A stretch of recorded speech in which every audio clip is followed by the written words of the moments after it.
being counted, but the 2018 election is historic. When the next Congress is sworn in, we're going to see a big increase in the number of women members, at least 121, up from 107 now. It's still not half like the population, but we're getting there. Take a look at this. The 116th Congress will also include a number of firsts, including the first African-American woman to represent New England in the House, the youngest woman ever elected, the first Latina representatives from Texas, the first Native American and Muslim women. And with me now is one of these first Muslim women to serve in the House, Representative-elect Rashida Tliab of Michigan. Good to see you again. You and I met some years ago when you were serving in the Michigan House. Worth noting, you've been in politics for a long time. You've served in the House for almost 10 years then. Yeah, I served 3 terms in the Michigan House representing parts of Detroit as well as some of the downriver Wayne County communities. So I guess the thing that makes me think is that you've been in politics, you've been in Michigan politics for a long time. Maybe a few years ago it wouldn't have even been outstanding that you got elected to Congress because your constituents would have, that was a logical choice they would have made. But today it somehow seems more important to be a Muslim woman elected to the Congress of the United States because of the climate that we're in. Absolutely, and that's one of the things I tell people. You know, Ilhan Omar, myself, Deb Haaland, Alexandria Ocasio-Cortez, I mean, all these incredible women of color that are being elected right now. It's the fact that it's now at this moment of darkness in our country that it's happening.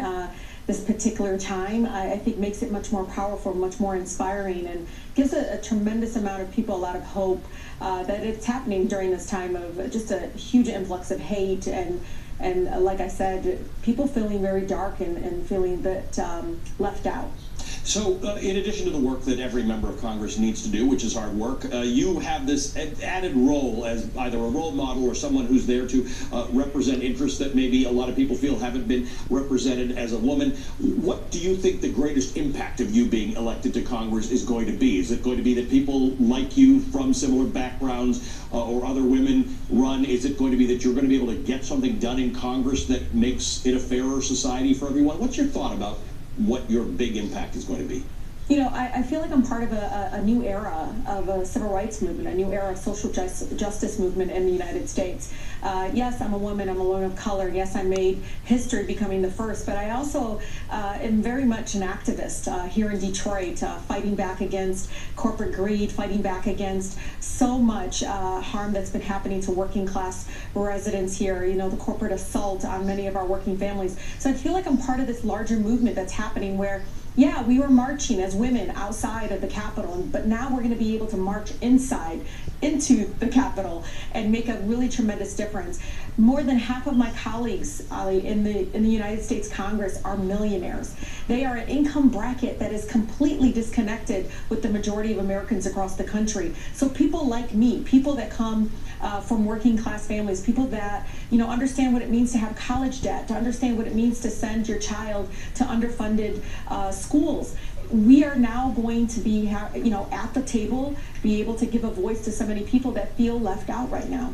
What does success look like in 2 years when you're up for election again and there's a presidential election? Because some of you have been elected on very progressive platforms. Some of you have been rejected by people who just don't like Donald Trump and the direction that the country's going in. And you represent, as you said, Detroit, which is still an emerging story of struggle and working class people.